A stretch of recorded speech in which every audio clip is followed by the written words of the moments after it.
Why do we eat our feelings? Nutritionalist counselor Dr. Iflin discusses the difference between emotional eating and physical hunger. Here's Elise.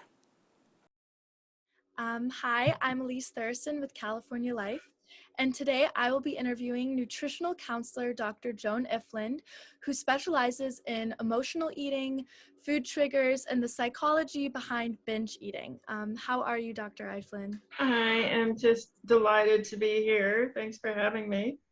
Thank you, and I'm so excited to talk about this subject because I think that this is something a lot of people struggle with, especially after quarantine. For me, a lot of the people I know, many of us, we turn to food when we're under stress, when we're in fear, when maybe we're just bored because it can give us this false sense of fullness. Mhm. And I'm curious, what emotions would you say trigger food cravings the most? What emotions cause which ones should we look out for? Yes, and this is such a good question. Any strong emotion can trigger a reaction in the brain, which consists of hyperactivating the reward centers in the brain. And that means your brain just floods with cravings. When we're under stress, the brain will try to make us feel better by activating the reward centers, the pleasure centers, but that activates the addiction too.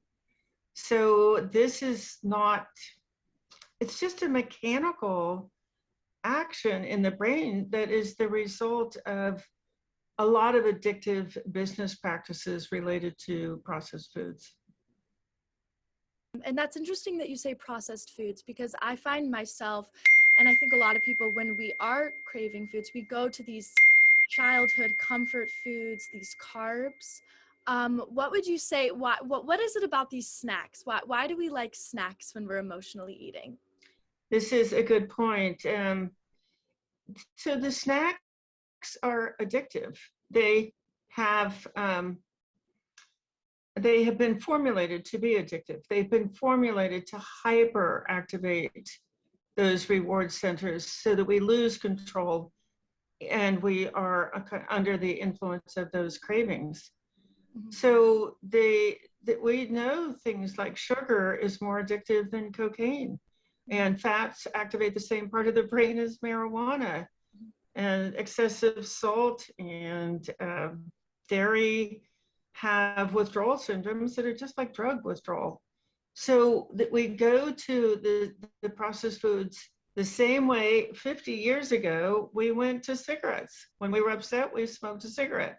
Now the tobacco companies, with their addiction business model, they moved into processed foods in the mid 1980s. And you just like have to say, what is the motivation of an addiction company to come into processed foods? Well, they saw an opportunity to create addiction. Mhm. I think that's something that a lot of people, that we crave those cookies, we crave something to snack on. And so another thing that I think is really interesting about hunger is a lot of times we don't always recognize when we're physically hungry. We Mm-hmm. we want to eat something, but maybe our bodies don't actually need food at that moment. So Mm-hmm. what are the signs to tell the difference between I'm just emotionally hungry right now or I actually need food right now? This is such a good question. Cravings happen in the head, Mhm. and they are for these foods that we've been duped into thinking are foods, but they're actually drugs. If you're hungry, it happens in your stomach. Your stomach is right underneath the bottom of your ribs, and that's where you'll feel it. I would say that step one for distinguishing between cravings and hunger is to get the processed foods and the signaling, the messaging, the advertising, this food stimulation, get that out of your home, get that out of your workplace. Stop eating processed foods in the car. So get the cravings to stop, and then you will know that if you want to eat, it's hunger. Okay. That's so basically if we recognize, okay, I am an emotional eater, I do that. the biggest thing you recommend doing is to just cut out those processed foods. Start eating healthier, lean meats, chicken, vegetables. People don't realize that cravings are not normal, because I know for myself, I went to kindergarten with cravings. I ate sugary breakfast cereal and dairy. I had milk and toast and jelly and margarine on it. And those were all addictive substances. So I didn't know that it's possible for cravings to go away. But that is one of the greatest gifts of getting through withdrawal from the processed foods, is the cravings will stop, the obsession will stop. Kind of, you get your brain back, and it's wonderful. But you do have to kind of create a bubble of protection around yourself, because the food industry is quite intense. You're constantly trying to signal, constantly trying to activate that addiction and get you to lose control and eat things that you regret. I'm very thankful that I got to speak with you today.